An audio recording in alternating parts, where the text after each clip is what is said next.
Well, look who's here. It's Weird Al Yankovic. Welcome back to the land of Demento. I'm back. Actually, you never left, I don't think. So true. I've been in the closet.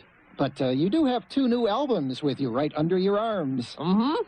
And let's see. Let's take a look at them right here. In compact disc and cassette and long play form. Ooh. Yes, one of them is Weird Al Yankovic's Greatest Hits. Perhaps the greatest album in the history of mankind. Yes, well, Al, ever since I heard that you were going to have a Greatest Hits album coming out, I thought, well, if I were going to choose Weird Al's Greatest Hits, I'd probably wind up with at least a 5-record album, you know, like that Bruce Springsteen package. Or a Bob Dylan kind of biograph kind of deal. I thought just wrapping all the 5 albums together in shrink wrap, that would be the Greatest Hits, but they wanted it on one LP, so had to pick and choose. It was pretty tough. How did you ever do that? What were your criteria?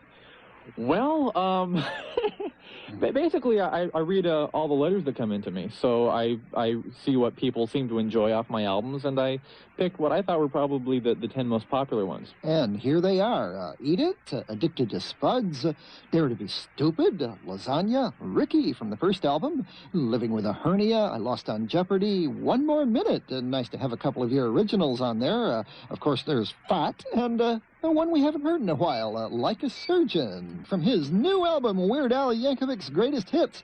Well, if I had to pick just 10, Al, I certainly couldn't have done any better. Thank you. Okay. And now about that other album. A lot of people over the years, from Basil Rathbone to Paul Hogan, have recorded Peter and the Wolf. What made you decide to attempt this old chestnut? Well, the people at CBS Masterworks, which is the classical division of CBS Records, they've been after me since about 1985 to do my own version of Peter and the Wolf. So I recorded it with Wendy Carlos, Wendy doing the arrangements and the music, and I doing the narration. And it's part of it is traditional, and part of it is a little variation from the norm. It's a little twisted. I'm not really sure who the record is going to appeal to, because it's a children's record, and it's classical, and it's comedy in a way too. So it's it's hard to say. Just remember the 3 C's: children's, comedy, and classical. Yeah. And Weird Al fits them all. So, what do you think's most unique about your version? Well, I don't think any of the other versions of Peter and the Wolf have a character named Bob the Janitor. And that's how you get to play the accordion. That's right, because each character in the story is represented by a different instrument of the orchestra. And there wasn't an accordion in the original one, so I gave the accordion a character, which was Bob the Janitor. Yes.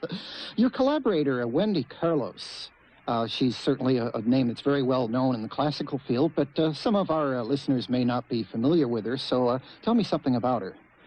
Well, in the late 60s, Wendy did a very, very popular classical LP called Switched on Bach, which was one of the first uses of the Moog, or Moog, synthesizer. And she's done quite a few soundtracks. She did Clockwork Orange and Tron and The Shining.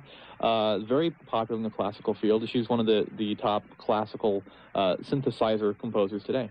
Yes, so did she add any original music to the what was written by Prokofiev back in the 1930s?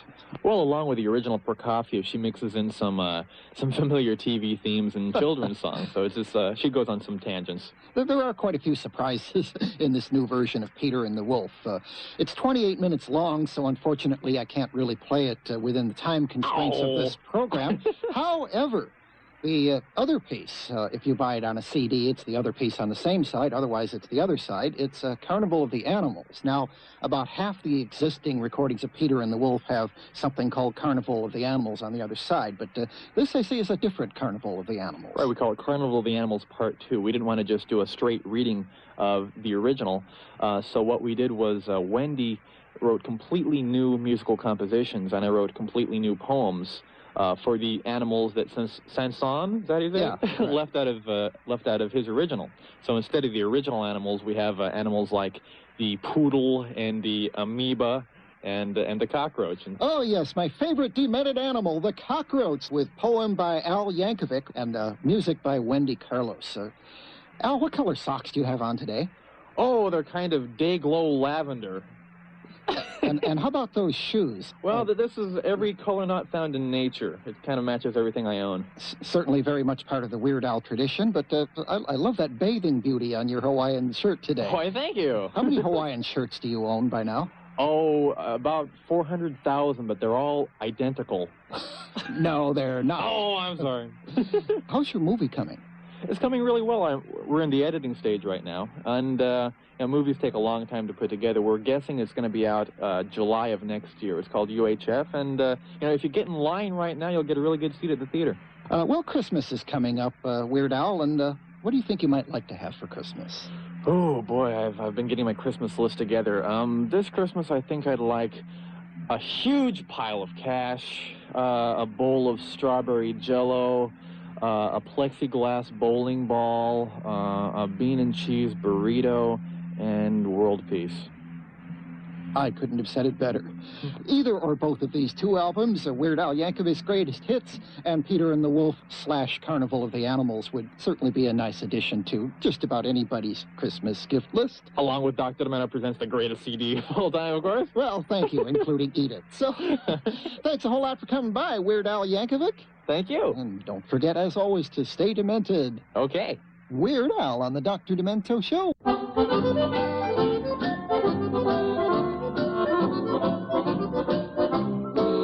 Sleigh bells ring, and I'm listening, but I'm turning and twisting, 'cause I'm itching up here and I'm scratching down there. I'm walking in my winter underwear. Now the front is all battered, and the back is all tattered, but when I'm cold to the core, I crawl through the trapdoor and up into my winter underwear. Well, I don't care if it rains or snows or freezes, I am so warm I just don't give a hoot. I put on all the stockings I can locate, then I wear 2 pair of trousers with my suit. But when I start to perspire, yeah, then it sets me on fire, 'cause I'm itching up here and I'm scratching down there, I'm walking in my winter underwear.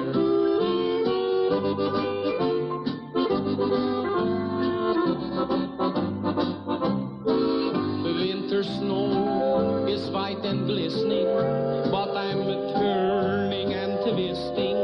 I got to scratch a little here, I got to scratch a little there, I'm walking in my winter underwear.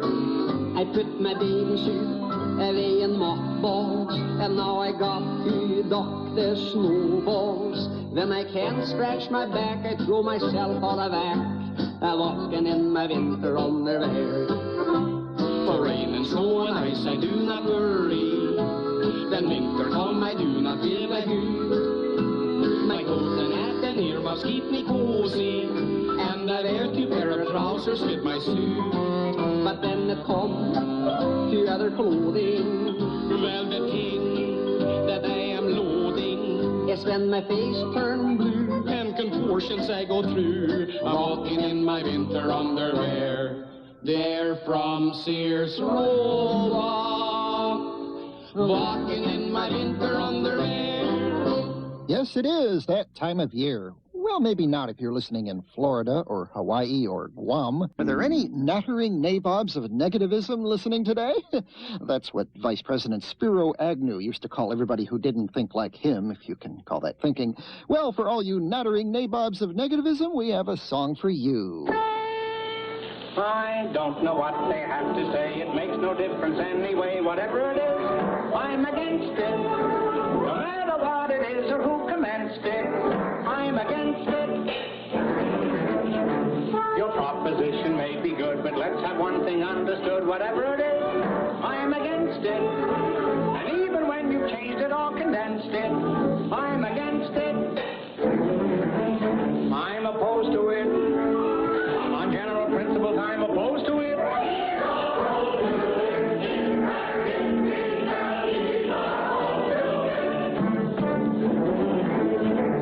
For months before my son was born, I used to yell from night till morn, whatever it is, I'm against it. And I've kept yelling since I first commenced it. I'm against it.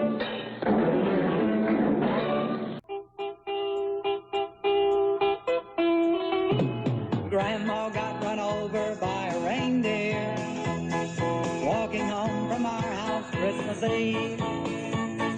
You can say there's no such thing as Santa, for me and Grandpa, we believe. She'd been drinking too much eggnog, and we begged her not to go. But she forgot her medication, and she staggered out the door into the snow.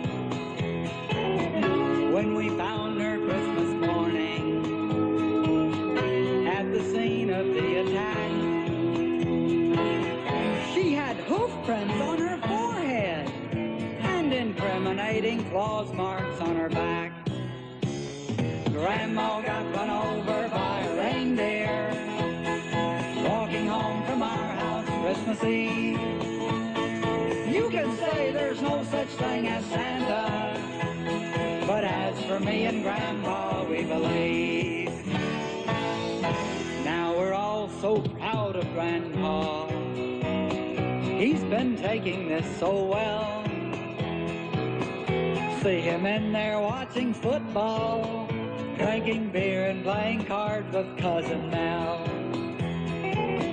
It's not Christmas without Grandma. All the family's dressed in black, and we just can't help but wonder, should we open up her gifts or send them back? Send them back! Grandma got run over by a reindeer walking home from our house Christmas Eve.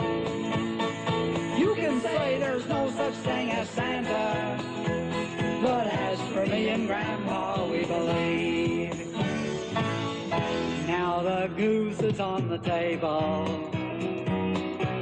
and the pudding made of fig.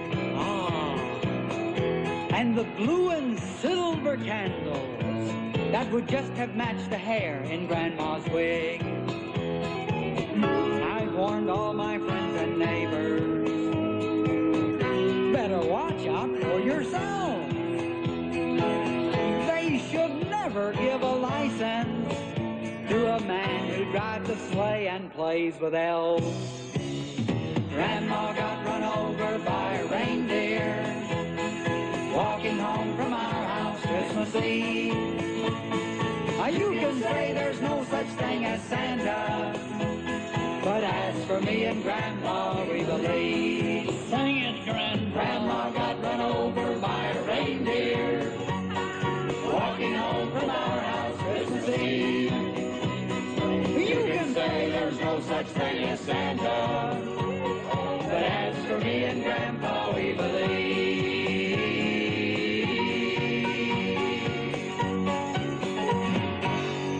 Merry Christmas.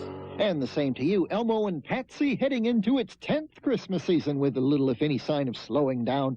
The biggest Christmas novelty tune of the 80s. Grandma got run over by a reindeer. Hey, there goes one. Hey, you shot my cow.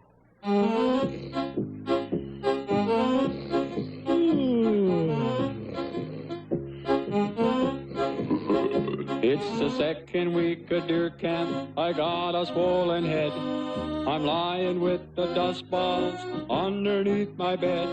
An icy breeze is blowing in through the tongue and groove. My pants are frozen to the floor and I'm too sick to move. I didn't drink too many, only 30 cans of beer. It must have been that last shot that put me under here. It's the second week of deer camp and all the guys are here. We drink, play cards and shoot the bull, but never shoot no deer.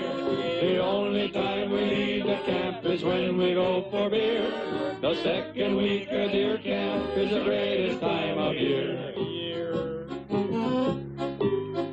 I remember playing poker, that weasel must have won. He's wearing mine with swampers and sleeping with my gun. He's snoring like a chainsaw, the camp smells like a dump. And someone's dirty underwear is hanging on the pump. Muck goes in the wood box, Wiener's passed out on the stove. His flannel shirt is smoking, I wonder if he knows. It's the second week of deer camp and all the guys are here. We drink, play cards and shoot the bull, but never shoot no deer. The only time we leave the camp is when we go for beer. The second week of deer camp is the greatest time of year. mosquitoes crawling through the door. I think he got frostbite. He passed out in the outhouse, and he'd been there since last night. And Goofus stumbles through the door. He says he got a buck. He was coming from the wayside, and he killed it with his truck. And Musty cracks a beer and says it's time to celebrate. Goofus got the first buck since 1968. It's the second week of deer camp, and all the guys are here. We drink, play cards, and shoot the bull, but never shoot no deer. The only time we leave the camp is when we go for beer. The second week of deer camp is the greatest time of year. It's the second week of deer camp, and all the guys are here. We drink, play cards, and shoot the bull, but never shoot no deer.